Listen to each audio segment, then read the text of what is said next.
Hi అండి, నేను మీ శిల్పా వినయ్. వెల్కమ్ టు విన్సీ కిచెన్. ఈరోజు మన రెసిపీ వచ్చేసి జంతికలు. 3 పప్పులు కలిపి చేసే ఈ జంతికలు టేస్ట్ అయితే చాలా చాలా బాగుంటాయండి. చాలా క్రిస్పీగా, చాలా రుచిగా ఉంటాయి. ఒక్కసారి ఇలా చేసుకొని తిన్నారంటే మీరు ఎప్పుడు కూడా జంతికలు ఇలాగే చేసుకుంటారు. చూడండి ఎంత క్రిస్పీగా ఉన్నాయో కదా. మరి ఈ క్రిస్పీ టేస్టీ జంతికల్ని ఎలా తయారు చేసుకోవాలో చూసేద్దాం రండి. ముందుగా స్టవ్ పైన ప్యాన్ పెట్టేసుకుని 1/2 కప్పు పచ్చనిపప్పు వేసి ఫ్లేమ్ని లోకి మీడియంకి అడ్జస్ట్ చేసుకుంటూ వేయించుకోవాలి. ఇవి సగం వరకు వేగిన తర్వాత ఇందులో 1/2 కప్పు మినపగుళ్ళు, మినపప్పు అయినా మినపగుళ్ళు అయినా కానీ 1/2 కప్పు వేసుకుని వేయించుకోవాలి. ఈ పప్పులు మాడిపోకుండా ఫ్లేమ్ని లోకి మీడియంకి అడ్జస్ట్ చేసుకుంటూ వేయించుకోవాలి. చూడండి ఈ విధంగా ఎర్రగా వేయించుకోవాలి. ఇలా వేయించేసుకుని ఇప్పుడు ఇందులో 1/2 కప్పు పెసరపప్పు చివరిలో వేసుకోవాలి. 1/2 కప్పు పెసరపప్పు వేసుకుని వేయించుకోవాలి. పెసరపప్పు త్వరగా వేగిపోతుంది, అందుకని ముందు పచ్చనిపప్పు వేసుకోవాలి. పచ్చనిపప్పు అయితే కొంచెం ఎక్కువ టైం పడుతుంది వేగడానికి. పచ్చనిపప్పు సగం వరకు వేగిన తర్వాత మినపగుళ్ళు వేసుకుని వేయించుకోవాలి. ఇవి రెండు బాగా వేగిన తర్వాత చివరిలో పెసరపప్పు వేసుకోవాలి. పెసరపప్పు ఎక్కువసేపు వేగాల్సిన అవసరం లేదు, 2-3 నిమిషాల పాటు వేయించేసుకుంటే సరిపోతుంది. ఇలా వేయించేసుకుని ఒక ప్లేట్లోకి పోసేసి పూర్తిగా చల్లారనివ్వాలి. కొంచెం పలచగా స్ప్రెడ్ చేసేస్తే త్వరగా చల్లారుతాయి. ఇవి చల్లారిన తర్వాత మిక్సీ జార్లో వేసుకుని మెత్తగా గ్రైండ్ చేసుకోవాలి. చిన్న జార్లో వేసుకుంటే బాగా మెత్తటి పొడి అవుతుంది. మధ్య మధ్యలో ఆపుకుంటూ వీలైనంత మెత్తగా గ్రైండ్ చేసేసుకుని జల్లెలో వేసి జల్లించుకోవాలి. మీకు జల్లించిన తర్వాత రవ్వ ఎక్కువ మిగిలితే మళ్ళీ గ్రైండ్ చేసి మళ్ళీ జల్లించుకోండి. నాకైతే రవ్వ ఎక్కువ మిగలలేదు, కొంచెమే మిగిలింది. దీన్ని పక్కన పెట్టేసుకుని ఇప్పుడు ఈ పిండిని కొలుచుకుందాము. ఇలా పిండిని కోల్చుకుంటే మనకి బియ్యం పిండి ఎంత వేయాలో తెలుస్తుంది. మీరు ఒకవేళ బియ్యము ఈ పప్పులు కలిపి మిల్లుకి ఇచ్చేసుకోవాలనుకుంటే ఆ వీడియో కూడా నేను ఆల్రెడీ చేశాను. బియ్యంతో కొలత ఆల్రెడీ చేసింది, లింక్ నేను డిస్క్రిప్షన్ బాక్స్లో ఉంచుతాను, కావాలంటే ఒకసారి చూడండి. మనకైతే 1 కప్పు పిండి వచ్చింది కదా. 1 కప్పు పిండికి 4 కప్పుల బియ్యం పిండి వేసుకోవాలి, 4 గింతలు వేసుకోవాలి. ఈ బియ్యం పిండిని కూడా జల్లించి తీసుకోవాలి. నేను ముందే జల్లించేసాను, అందుకే డైరెక్ట్గా వేసేస్తున్నాను. అలాగే నేను పొడి బియ్యం పిండి తీసుకున్నాను. ఇప్పుడు ఇందులో 1 టేబుల్ స్పూన్ వాము, 2 లేదా 3 టేబుల్ స్పూన్ల నువ్వులు, పచ్చి నువ్వులే, వేయించినవి కాదు. మీకు నువ్వులు బాగా ఎక్కువ ఇష్టమైతే 3 టేబుల్ స్పూన్ల వరకు వేసుకోవచ్చు. అలాగే రుచికి సరిపడా కారం, ఇక్కడైతే నేను 1 టేబుల్ స్పూన్ కారం వేస్తున్నాను. అలాగే రుచికి సరిపడినంత సాల్ట్, ఇక్కడ నేను 1 టేబుల్ స్పూన్ సాల్ట్ తీసుకున్నాను. అయితే మొత్తం వేయట్లేదు, కొంచెం పక్కన పెట్టేస్తున్నాను. కావాలంటే చివరిలో టేస్ట్ చెక్ చేసుకుని చివరిలో అయినా కలుపుకోవచ్చు.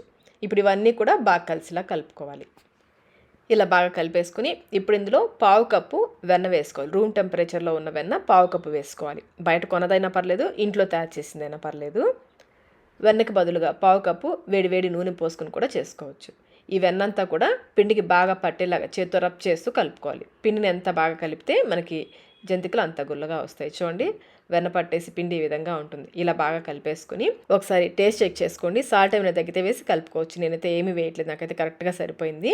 ఇప్పుడు పిండి అంతటిని ఒకేసారి కలపకుండా 3 సార్లుగా కలుపుతాను. నేనైతే 3 సార్లుగా కలుపుతానండి. కొంచెం పిండిని తీసుకుని కలుపుకోవాలి. ఇలా అయితే మనకి చివరి వరకు కూడా జంతికలు బాగా గొల్లుగా వస్తాయి. కొంచెం వెచ్చటి నీళ్ళు, గోరువెచ్చటి నీళ్ళు అంటారు కదా, వేడి నీళ్ళు కాదు, గోరువెచ్చటి నీళ్ళు కొంచెం వేసుకుంటూ పిండిని కలుపుకోవాలి.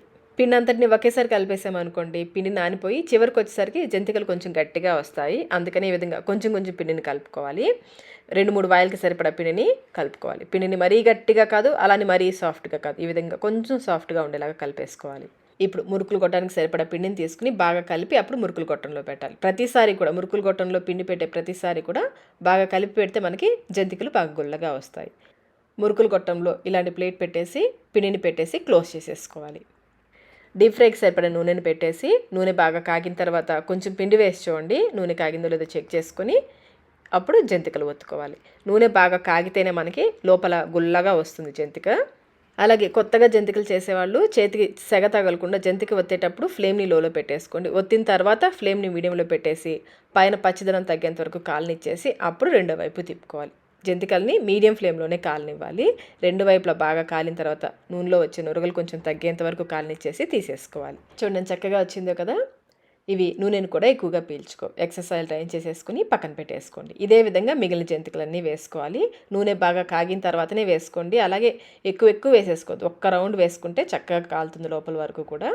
ముందు కలుపుకున్న పిండి అయిపోయింది అనుకోండి, ఈ జంతికలు కాలేలోపు మరి కొంచెం పిండి వేసి కలిపేసుకోండి. పిండిని గోరువెచ్చటి నీళ్ళతో, మరీ వేడి నీళ్ళతో కలపొద్దు, గోరువెచ్చటి నీళ్ళతో కొంచెం సాఫ్ట్గా కలుపుకోవాలి. మరి గట్టిగా కలిపేయద్దు పిండిని.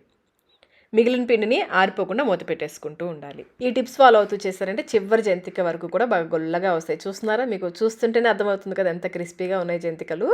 ఇవి పూర్తిగా చల్లారిన తర్వాత ఎయిటెడ్ డబ్బాలో పెట్టుకున్నామంటే చాలా రోజుల వరకు ఫ్రెష్గా క్రిస్పీగా ఉంటాయి. మరి ఈ టిప్స్తో మీరు కూడా ఒకసారి జంతికలను తప్పకుండా, ఈ 3 పప్పుల జంతికలు తప్పకుండా ట్రై చేయండి. ట్రై చేసి మీకు టేస్ట్ ఎలా అనిపించిందో మాకు కమెంట్ రూపంలో తెలియచేయండి. వీడియో నచ్చినట్లయితే లైక్ చేయండి, మీ ఫ్రెండ్స్కి ఫ్యామిలీ మెంబర్స్కి షేర్ చేయండి. Thank you.